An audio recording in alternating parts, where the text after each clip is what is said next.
کو حاصل کر رہے ہیں, اتنی بات پر تو ہم نے عمل کیا, لیکن کیا بغیر قرآن سنت کے. قرآن کا علم حاصل کرنا بھی فرض ہے. سب سے اونچا علم جو ہے وہ قرآن کا علم ہے. اللہ کے رسول صلی اللہ علیہ وسلم کی حدیث ہے صحیح بخاری میں جلد نمبر 6 حدیث نمبر 542. حضرت عثمان بن عفان رضی اللہ عنہ قال قال رسول اللہ صلی اللہ علیہ وسلم خیرکم من تعلم القرآن وعلمہ. حضرت عثمان بن عفان رضی اللہ عنہ فرماتے ہیں رسول اللہ صلی اللہ علیہ وسلم نے فرمایا تم میں سے بہترین لوگ وہ ہیں جو قرآن سیکھیں اور سکھائیں. تو چاہے ہم میتھمیٹکس کا علم حاصل کریں, چاہے لا کا, اور چاہے سائنس ٹیکنالوجی کا, لیکن ان سبھی علوم میں سب سے اوپر ہے قرآن کا علم. تو قرآن اور سنت کے علم کے ساتھ اس کو حاصل کریں اور دونوں کا کمبینیشن بہترین طریقے سے بنائیں, جیسے حضرت عائشہ رضی اللہ عنہ نے بنایا. حضرت عائشہ رضی اللہ عنہ نہایت صابرہ خاتون بھی تھی اور فیاضی بھی ان کے اندر بہت تھی. حضرت عائشہ نے حضرت عائشہ کے حجرے میں رسول اللہ صلی اللہ علیہ وسلم کا روضہ مبارک ہے, اور جو جگہ بچی تھی انہوں نے سوچا تھا کہ میرے یہاں پر قبر ہوگی, لیکن حضرت عمر فاروق نے ڈیمانڈ کر دی تو اپنی وہ جگہ عمر فاروق کو دے دی. ایک طرف رسول اللہ ہیں, پھر حضرت ابو بکر ہیں, تیسری جگہ انہوں نے اپنے لیے رکھی تھی, لیکن حضرت عمر فاروق نے ڈیمانڈ کی فیاضی کا عالم دیکھیے دے دی. اور صرف اتنا ہی نہیں, حجاب کی حالت یہ تھی جب حضرت عمر فاروق وہاں پر دفن ہو گئے تو انہوں نے حجرہ خالی کر دیا. مردے سے نہیں ہے پردہ, باوجود پردے کا یہ حالت تھی.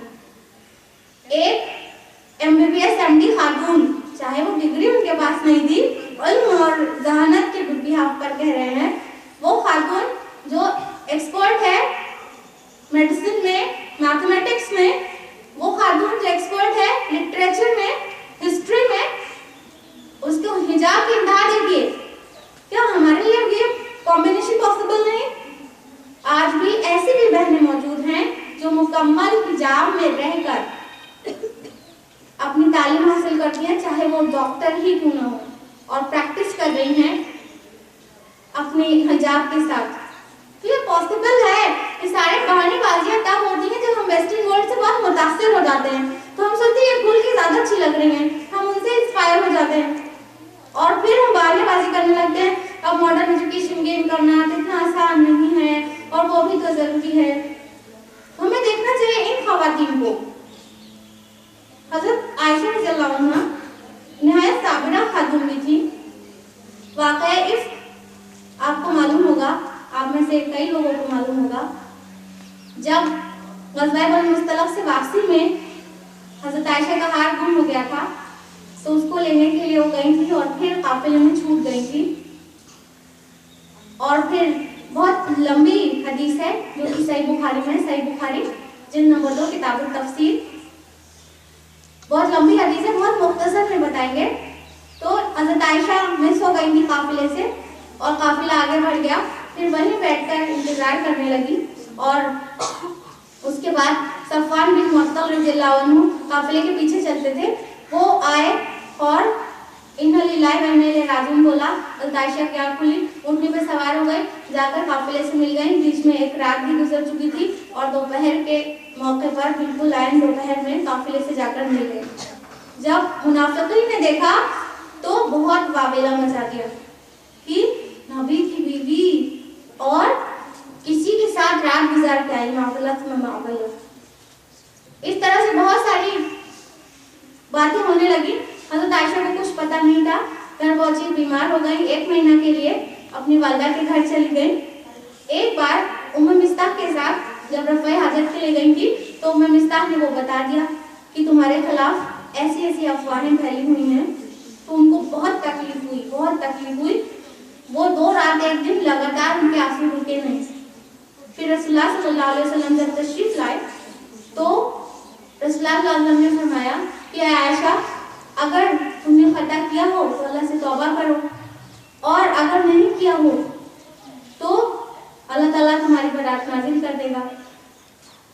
تو حضرت عائشہ رضی اللہ عنہ اپنی والدہ کی طرف دیکھتی ہیں, وہ کوئی جواب دے وہ بری ہو جاتے ہیں. اپنے والد کی طرف دیکھتی ہیں, وہ کوئی جواب دے وہ بھی نہیں دیتے, کہتے ہیں عائشہ رضی اللہ عنہا پھر خود ہی فرماتی ہیں کہ اگر میں یہ کہوں کہ میں نے کیا ہے تو آپ لوگ جلدی سے یقین کر لیں گے، جو کہ میں نے نہیں کیا اور کیوں کہوں، اور اگر کہوں میں نے نہیں کیا ہے تو ایک بار میں آپ لوگ مان لیں گے۔ اور پھر وہ فرماتی ہیں کہ اب اسی رسول کی بات، اسی نبی کی بات ہی صحیح ہے۔ اور حضرت یعقوب علیہ السلام کا نام کہتے انہیں یاد نہیں آیا، جو کہ لکھا ہوا ہے سورہ یوسف میں، سورہ نمبر 12 آیت نمبر 18 میں، فصبر جمیل، اب صبر کرنا ہی بہتر ہے، واللہ المستعان علی ما تصفون، اس بات پر جو تم گڑھ لائے ہو۔ یہ کہہ کر صبر کر لیتی ہیں، ان کے آنسو قطعی رک جاتے ہیں۔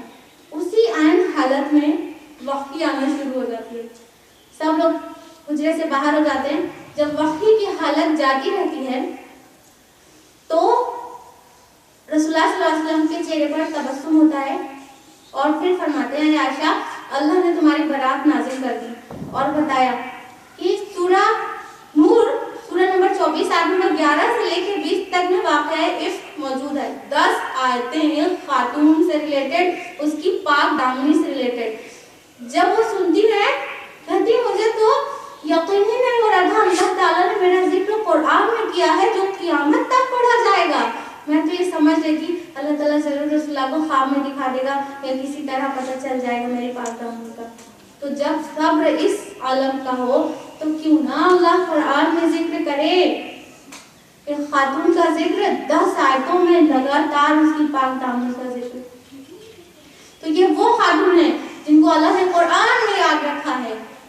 اب ہم مانتے ہیں کہ وحی نہیں آ سکتی، وحی کا دروازہ رسالت کے دروازے کے ساتھ بند ہو گیا ہے، لیکن انشاءاللہ اگر ہم نیک عمل کریں گے تو اللہ تعالیٰ ملائکہ کی جماعت میں، فرشتوں کی جماعت میں ہمارا ذکر کرے گا۔ لیکن ہم یہ ویسٹرن ورلڈ کے اندھی تکلیف کریں گے تو اللہ تعالیٰ ہمیں بہت پسند کرے گا کیا؟ ہمیں کس بات کی ہوڑ ہونی چاہیے؟ ہمیں یہ نیکی میں سبقت حاصل کرنے کی کوشش کرنا چاہیے یا دنیا پرستی میں؟ تو پھر ہمارا رول ماڈل کون ہونا چاہیے؟ ان کو جن کو اللہ نے پسند کر لیا، یا وہ لوگ جو جہنم کا ایندھن بننے والے ہیں؟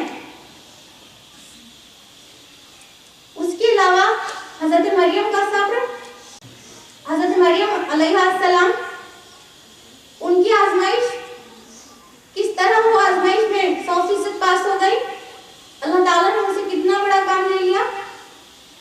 قرآن مجید میں لکھا ہوا سورہ آل عمران سورہ نمبر 3 آیت نمبر 42 میں، وقالت الملائکۃ یا مریم ان اللہ اصطفاکی وطہرکی واصطفاکی علی نساء العالمین، فرشتوں نے کہا اے مریم اللہ نے تمہیں چن لیا ہے اور تمہیں پاک کر دیا ہے اور تم کو تمام جہاں کی عورتوں میں سلیکٹ کر لیا ہے۔ تو حضرت مریم کو اللہ تعالیٰ نے چن لیا کس کام کے لیے؟ ایک بہت بڑے کام کے لیے، ایک بڑی آزمائش۔ آپ کو معلوم ہے کہ حضرت عیسیٰ علیہ السلام بغیر والد کے پیدا ہوئے اور اس کام کے لیے اللہ تعالیٰ نے حضرت مریم کو سلیکٹ کیا۔ کہا سورہ آل عمران سورہ نمبر 3 آیت نمبر 45 میں، قالت الملائکۃ یا مریم، فرشتوں نے کہا اے مریم ان اللہ یبشرک بکلمۃ منہ، اللہ تعالیٰ تم کو ایک کلمے کی خوشخبری دیتا ہے، اسمہ مسیح ابن مریم، اور اس کا نام عیسیٰ مسیح ابن مریم ہوگا، وجیہا فی الدنیا والآخرۃ من المقربین، اور دنیا میں آبرو والا اور آخرت میں بہت باعزت لوگوں میں سے ہوگا۔ اللہ تعالیٰ نے ایک باکرا عورت کو، ایک انمیرڈ ورجن عورت کو سلیکٹ کر لیا کہ تمہارے ایک بیٹا ہوگا جس کا نام ہوگا مسیح ابن مریم، مریم کا بیٹا عیسیٰ، اور بغیر کسی شوہر کے، بغیر کسی مرد کے۔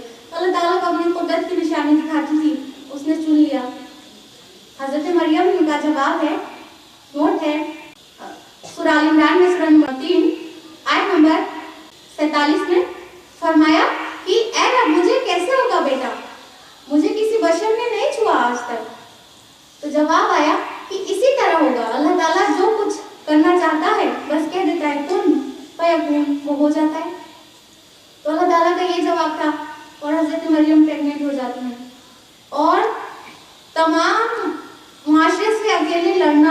اب اللہ کا چناؤ ہے، اللہ تعالیٰ آزما رہا ہے، اور اس کا لبیک لبیک کہہ دیا اور تمام معاشرے سے لڑنا. سوچی کس طرح کا بہتان لگایا گیا ہوگا. نہ صرف لگایا گیا تھا, ابھی بھی یہود بہتان لگاتے ہیں, ابھی بھی جیوز مانتے نہیں ہیں کہ وہ پاک دامن تھی. معاذ اللہ. اس کے